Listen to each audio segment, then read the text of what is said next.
Don Quixote Chapter 27. The curate's plan did not seem a bad one to the barber, but on the contrary so good that they immediately set about putting it in execution. They begged a petticoat and hood of the landlady, leaving her in pledge a new cassock of the curate's. And the barber made a beard out of a grey-brown or red oxtail in which the landlord used to stick his comb. The landlady asked them what they wanted these things for, and the curate told her in a few words about the madness of Don Quixote, and how this disguise was intended to get him away from the mountain, where he then was. The landlord and landlady immediately came to the conclusion that the madman was their guest, the balsam man and master of the blanketed squire, and they told the curate all that had passed between him and them, not omitting what Sancho had been so silent about. Finally the landlady dressed up the curate in a style that left nothing to be desired. She put on him a cloth petticoat, with black velvet stripes upon broad, all slashed, and a bodice of green velvet, set off by a binding of white satin, which as well as the petticoat must have been made in the time of King Wamba. The curate would not let them hood him, but put on his head a little quilted linen cap which he used for a nightcap, and bound his forehead with a strip of black silk, while with another he made a mask, with which he concealed his beard and face very well. He then put on his hat, which was broad enough to serve him for an umbrella, and enveloping himself in his cloak seated himself woman fashion on his mule, while the barber mounted his with a beard down to the waist of mingled red and white, for it was, as has been said, the tail of a clay-red ox. They took leave of all, and of the good Maritornes, who, sinner as she was, promised to pray a rosary of prayers that God might grant them success in such an arduous and Christian undertaking as that they had in hand. But hardly had he sallied forth from the inn when it struck the curate that he was doing wrong in rigging himself out in that fashion, as it was an indecorous thing for a priest to dress himself that way even though much might depend upon it, and saying so to the barber he begged him to change dresses, as it was fitter he should be the distressed damsel, while he himself would play the squire's part, which would be less derogatory to his dignity. Otherwise he was resolved to have nothing more to do with the matter, and let the devil take Don Quixote. Just at this moment Sancho came up, and on seeing the pair in such a costume he was unable to restrain his laughter. The barber, however, agreed to do as the curate wished, and, altering their plan, the curate went on to instruct him how to play his part and what to say to Don Quixote to induce and compel him to come with them and give up his fancy for the place he had chosen for his idle penance. The barber told him he could manage it properly without any instruction, and as he did not care to dress himself up until they were near where Don Quixote was, he folded up the garments, and the curate adjusted his beard, and they set out under the guidance of Sancho Panza, who went along telling them of the encounter with the madman. They met in the Sierra, saying nothing, however, about the finding of the valise and its contents, for with all his simplicity the lad was a trifle covetous. The next day they reached the place where Sancho had laid the broom branches, as marks to direct him to where he had left his master, and recognizing it, he told them that here was the entrance, and that they would do well to dress themselves if that was required to deliver his master, for they had already told him that going in this guise and dressing in this way were of the highest importance, in order to rescue his master from the pernicious life he had adopted, and they charged him strictly not to tell his master who they were, or that he knew them, and should he ask, as ask he would, if he had given the letter to Dulcinea, to say that he had, and that as she did not know how to read, she had given an answer by word of mouth, saying that she commanded him, on pain of her displeasure, to come and see her at once, and it was a very important matter for himself, because in this way and with what they meant to say to him they felt sure of bringing him back to a better mode of life and inducing him to take immediate steps to become an emperor or monarch, for there was no fear of his becoming an archbishop. All this Sancho listened to and fixed it well in his memory, and thanked them heartily for intending to recommend his master to be an emperor instead of an archbishop, for he felt sure that in the way of bestowing rewards on their squires emperors could do more than archbishops errant. He said too that it would be as well for him to go on before them to find him, and give him his lady's answer, for that perhaps might be enough to bring him away from the place, without putting them to all this trouble. They approved of what Sancho proposed, and resolved to wait for him until he brought back word of having found his master. Sancho pushed on into the glens of the Sierra, leaving them in one through which there flowed a little gentle rivulet, and where the rocks and trees afforded a cool and grateful shade. It was an August day with all the heat of one, and the heat in those parts is intense, and the hour was 3 in the afternoon, all which made the spot the more inviting and tempted them to wait there for Sancho's return. Which they did. They were reposing then in the shade, when a voice unaccompanied by the notes of any instrument, but sweet and pleasing in its tone, reached their ears, at which they were not a little astonished, as the place did not seem to them likely quarters for one who sang so well, for though it is often said that shepherds of rare voice are to be found in the woods and fields, this is rather a flight of the poet's fancy than the truth. And still more surprised were they when they perceived that what they heard sung were the verses not of rustic shepherds, but of the polished wits of the city, and so it proved, for the verses they heard were these: what makes my quest of happiness seem vain? Disdain. What bids me to abandon hope of ease? Illusis. What holds my heart in anguish of suspense? Absence. If that be so, then for my grief, where shall I turn to seek relief, when hope on every side lies slain by absence, jealousies, disdain? What the prime cause of all my woe doth prove? Laugh. What at my glory ever looks askance? Chance. Whence is permission to afflict me given? Heaven. If that be so, I but await the stroke of a resistless fate. Since, working for my woe, these three, love, chance and heaven, in league I see, what must I do to find a remedy? D. What is the lure for love when coy and strange? Change. What, if all fail, will cure the heart of sadness? Madness. If that be so, it is but folly to seek a cure for melancholy. Ask where it lies, the answer saith: in change, in madness, or in death. The hour, the summer season, the solitary place, the voice and skill of the singer, all contributed to the wonder and delight of the two listeners, who remained still waiting to hear something more. Finding, however, that the silence continued some little time, they resolved to go in search of the musician who sang with so fine a voice, but just as they were about to do so they were checked by the same voice, which once more fell upon their ears, singing this sonnet: when heavenward, holy friendship, thou didst go, soaring to seek thy home beyond the sky,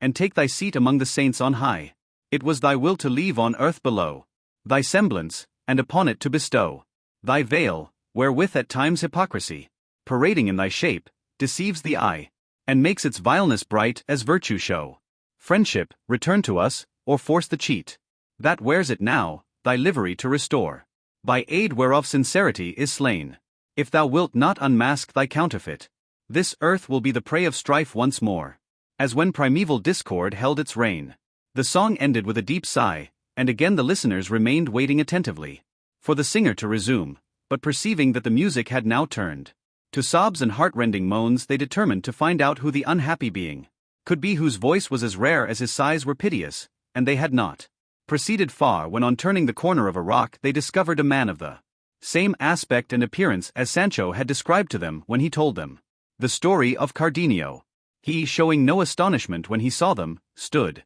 still with his head bent down upon his breast like one in deep thought, without raising his eyes to look at them after the first glance when they suddenly came upon him. The curate, who was aware of his misfortune and recognized him by the description, being a man of good address, approached him and in a few sensible words entreated and urged him to quit a life of such misery, lest he should end it there, which would be the greatest of all misfortunes. Cardenio was then in his right mind, free from any attack of that madness which so frequently carried him away, and seeing them dressed in a fashion so unusual among the frequenters of those wilds, could not help showing some surprise, especially when he heard them speak of his case as if it were a well-known matter, for the curate's words gave him to understand as much, so he replied to them thus: I see plainly, sirs, whoever you may be, that heaven, whose care it is to succor the good, and even the wicked very often here in this remote spot, cut off from human intercourse, sends me, though I deserve it not, those who seek to draw me away from this to some better retreat, showing me by many and forcible arguments how unreasonably I act in leading the life I do, but as they know that if I escape from this evil I shall fall into another still greater, perhaps they will set me down as a weak-minded man, or what is worse, one devoid of reason, nor would it be any wonder, for I myself can perceive that the effect of the recollection of my misfortunes is so great and works so powerfully to my ruin, that in spite of myself I become at times like a stone, without feeling or consciousness. And I come to feel the truth of it when they tell me and show me proofs of the things I have done when the terrible fit overmasters me, and all I can do is bewail my lot in vain and idly curse my destiny, and plead for my madness by telling how it was caused, to any that care to hear it, for no reasonable beings on learning. The cause will wonder at the effects, and if they cannot help me at least they will not blame me, and the repugnance they feel at my wild ways will turn into pity for my woes. If it be, sirs, that you are here with the same design as others have, come moi, before you proceed with your wise arguments, I entreat you to hear the story of my countless misfortunes, for perhaps when you have heard it you will spare yourselves the trouble you would take in offering consolation to grief that is beyond the reach of it. As they, both of them, desired nothing more than to hear from his own lips the cause of his suffering, they entreated him to tell it, promising not to do anything for his relief or comfort that he did not wish, and thereupon the unhappy gentleman began his sad story in nearly the same words and manner in which he had related it to Don Quixote and the goatherd a few days before, when through Master Elisabad, and Don Quixote's scrupulous observance of what was due to chivalry, the tale was left unfinished, as this history has already recorded, but now, fortunately the mad fit kept off, allowed him to tell it to the end, and so coming to the incident of the note which Don Fernando had found in the volume of Amadis of Gaul, Cardenio said that he remembered it perfectly and that it was in these words, Lucinda to Cardenio. Every day I discover merits in you that oblige and compel me to hold you in higher estimation, so if you desire to relieve me of this obligation without cost to my honor, you may easily do so. I have a father who knows you and loves me dearly, who without putting any constraint on my inclination will grant what will be reasonable for you to have, if it be that you value me as you say and as I believe you do.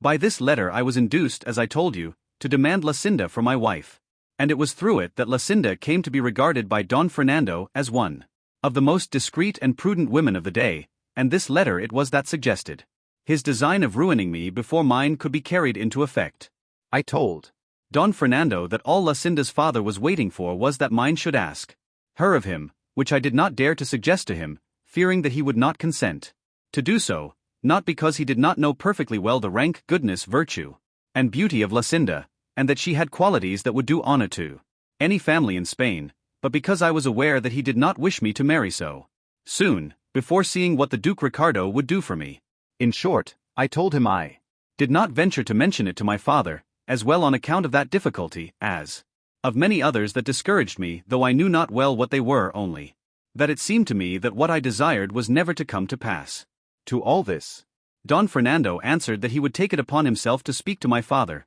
and persuade him to speak to Lucinda's father. Oh, ambitious Marius! Oh, cruel Catalan! Oh, wicked Sylla! Oh, perfidious Ganelon! Oh, treacherous Velido! Oh, vindictive Julian! Oh, covetous Judas! Traitor, cruel, vindictive, and perfidious, wherein had this poor wretch failed in his fidelity, who with such frankness showed thee the secrets and the joys of his heart? What offense did I commit? What words did I utter, or what counsels did I give that had not the furtherance of thy honor and welfare for their aim? But woe is me, wherefore do I complain? For sure it is that when misfortunes spring from the stars, descending from on high they fall upon us with such fury and violence that no power on earth can check their course nor human device stay their coming. Who could have thought that Don Fernando, a high-born gentleman, intelligent, bound to me by gratitude for my services, one that could win the object of his love wherever he might set his affections,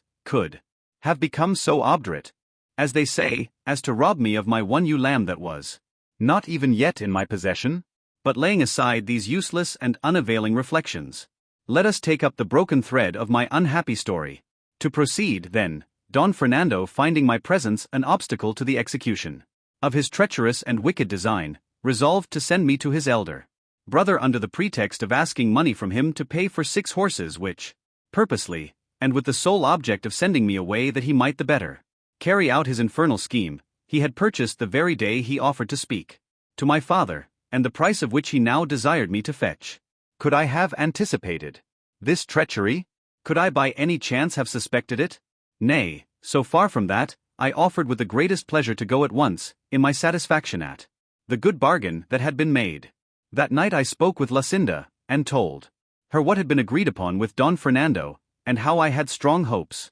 of our fair and reasonable wishes being realized. She, as unsuspicious as I was of the treachery of Don Fernando, bade me try to return speedily, as she believed the fulfillment of our desires would be delayed only so long as my father put off speaking to hers. I know not why it was that on saying this to me her eyes filled with tears, and there came a lump in her throat that prevented her from uttering a word of many more that it seemed to me she was striving to say to me. I was astonished at this unusual turn, which I never before observed in her. For we always conversed, whenever good fortune and my ingenuity gave us the chance, with the greatest gaiety and cheerfulness, mingling tears, sighs, jealousies, doubts or fears with our words. It was all on my part a eulogy of my good fortune. That heaven should have given her to me for my mistress. I glorified her beauty, I extolled her worth and her understanding, and she paid me back by praising in me what in her love for me she thought worthy of praise, and besides we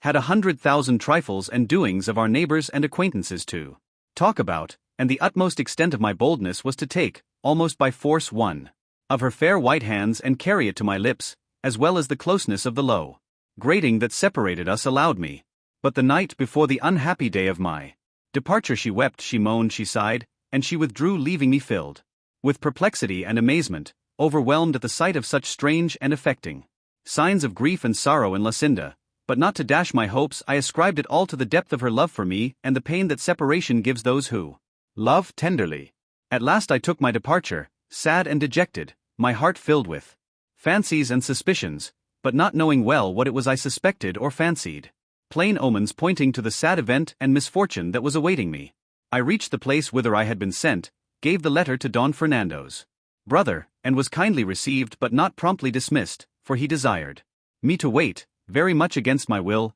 8 days in some place where the Duke his father was not likely to see me, as his brother wrote that the money was to be sent without his knowledge, all of which was a scheme of the treacherous Don Fernando, for his brother had no want of money to enable him to dispatch me at once. The command was one that exposed me to the temptation of disobeying it, as it seemed to me impossible to endure life for so many days separated from Lucinda, especially after leaving her in the sorrowful mood I have described to you. Nevertheless, as a dutiful servant I obeyed, though I felt it would be at the cost of my well-being. But 4 days later there came a man in quest of me with a letter, which he gave me, and which by the address I perceived to be from Lucinda, as the writing was hers. I opened it with fear and trepidation, persuaded that it must be something serious that had impelled her to write to me when at a distance, as she seldom did so when I was near. Before reading it I asked the man who it was that had given it to him, and how long he had been upon the road. He told me that,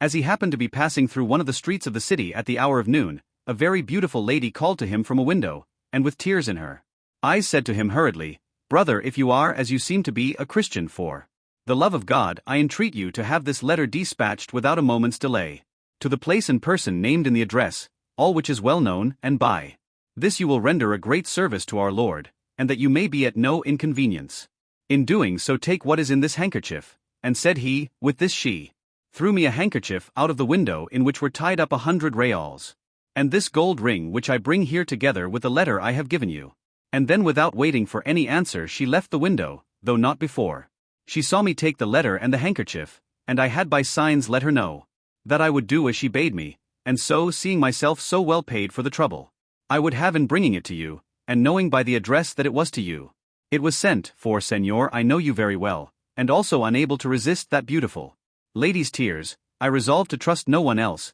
but to come myself and give it to you, and in 16 hours from the time when it was given me I have made the journey, which, as you know, is 18 leagues.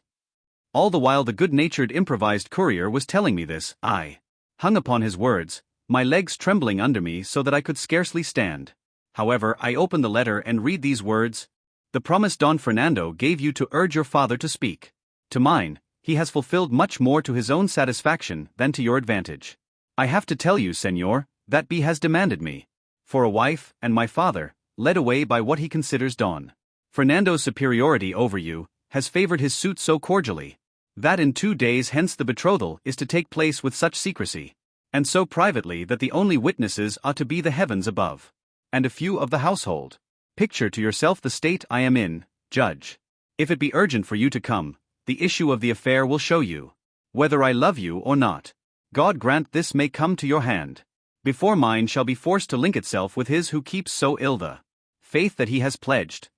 Such, in brief, were the words of the letter, words that made me set out at once without waiting any longer for reply or money, for I now saw clearly that it was not the purchase of horses but of his own pleasure that had made Don Fernando send me to his brother. The exasperation I felt against Don Fernando, joined with the fear of losing the prize I had won by so many years of love and devotion, lent me wings, so that almost flying I reached home the same day by the hour which served for speaking with Lucinda. I arrived unobserved, and left the mule on which I had come at the house of the worthy man who had brought me the letter, and fortune was pleased to be for once so kind that I found Lucinda at the grating that was the witness of our loves. She recognized me at once, and I her, but not as she ought to have recognized me, or I her. But who is there in the world that can boast of having fathomed or understood the wavering mind and unstable nature of a woman? Of a truth no one. To proceed, as soon as Lucinda saw me she said, Cardenio, I am in my bridal dress, and the treacherous Don Fernando and my covetous father are waiting for me in the hall with the other witnesses, who shall be the witnesses of my death before they witness my betrothal. Be not distressed, my friend, but contrive to be present at this sacrifice, and if that cannot be prevented by my words, I have a dagger concealed which will prevent more deliberate violence, putting an end to my life and giving thee a first proof of the love I have borne and bear thee. I replied to her distractedly and hastily in fear lest I should not have time to reply, may thy words be verified by thy deeds, lady, and if thou hast a dagger to save thy honor, I have a sword to defend thee, or kill myself if fortune be against us. I think she could not have heard all these words, for I perceived that they called her away in haste, as the bridegroom was waiting. Now the night of my sorrow set in, the sun of my happiness went down, I felt my eyes bereft of sight, my mind of reason. I could not enter the house, nor was I capable of any movement. But reflecting how important it was that I should be present at what might take place on the occasion, I nerved myself as best I could and went in, for I well knew all the entrances and outlets, and besides, with the confusion that in secret pervaded the house, no one took notice of me, so, without being seen, I found an opportunity of placing myself in the recess formed by a window of the hall itself, and concealed by the ends and borders of two tapestries, from between which I could, without being seen, see all that took place in the room. Who could describe the agitation of heart I suffered as I stood there, the thoughts that came to me, the reflections that passed through my mind? They were such as cannot be, nor were it well they should be told.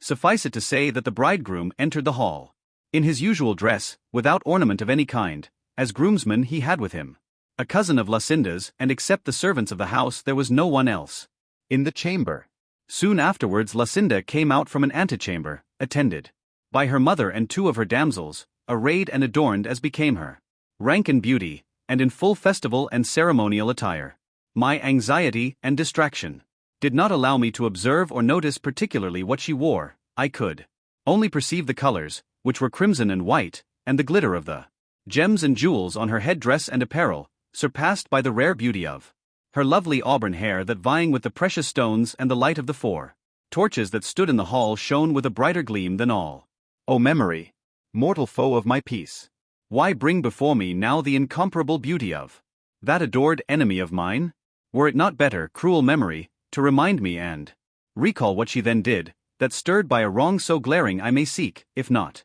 vengeance now, at least to rid myself of life? Be not weary, sirs, of listening to these digressions. My sorrow is not one of those that can or should be told tersely and briefly, for to me each incident seems to call for many words. To this the curate replied that not only were they not weary of listening to him, but that the details he mentioned interested them greatly, being of a kind by no means to be omitted and deserving of the same attention as the main story. To proceed then, continued Cardenio, all being assembled in the hall, the priest of the parish came in, and as he took the pair by the hand to perform the requisite ceremony, at the words, "Will you, Senora Lucinda, take Señor Don Fernando, here present, for your lawful husband, as the Holy Mother Church ordains?"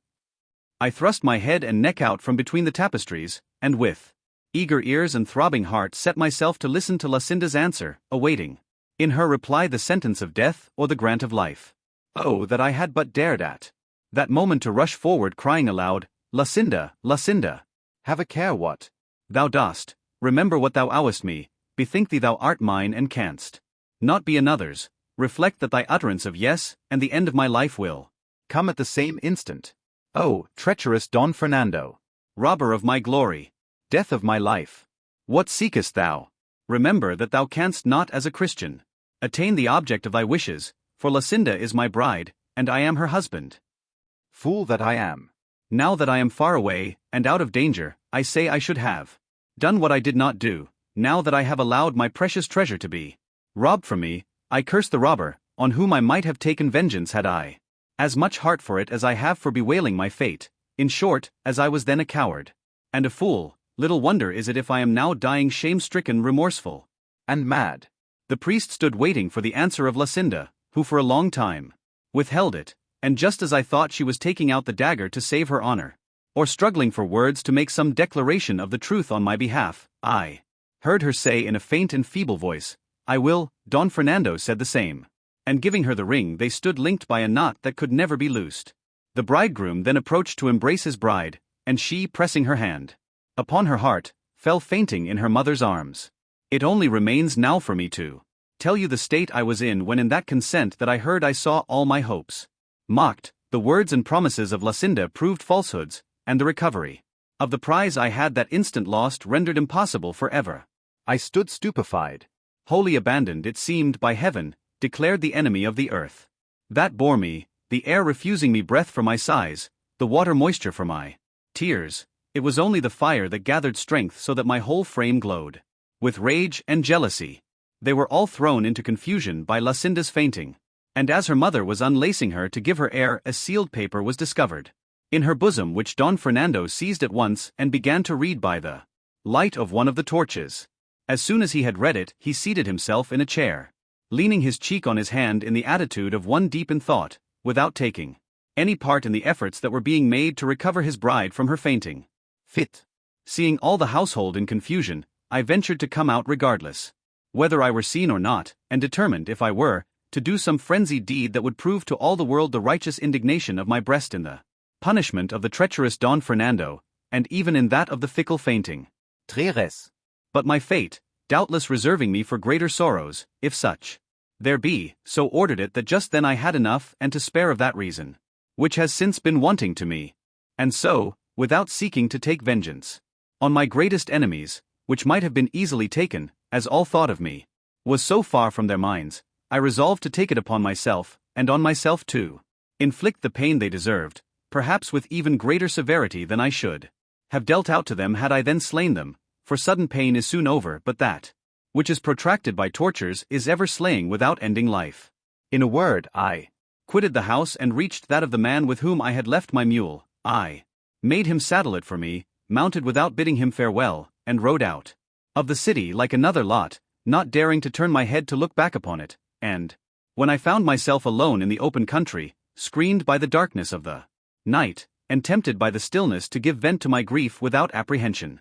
or fear of being heard or seen, then I broke silence and lifted up my voice in maledictions upon Lucinda and Don Fernando, as if I could thus avenge the wrong they had done me. I called her cruel, ungrateful, false, thankless, but above all, covetous, since the wealth of my enemy had blinded the eyes of her affection, and turned it from me to transfer it to one to whom fortune had been more generous and liberal. And yet, in the midst of this outburst of execration and upbraiding, I found excuses for her, saying it was no wonder that a young girl in the seclusion of her parents' house, trained and schooled to obey them always, should have more likely, in order to have done with such a worthless burden as it bore in me,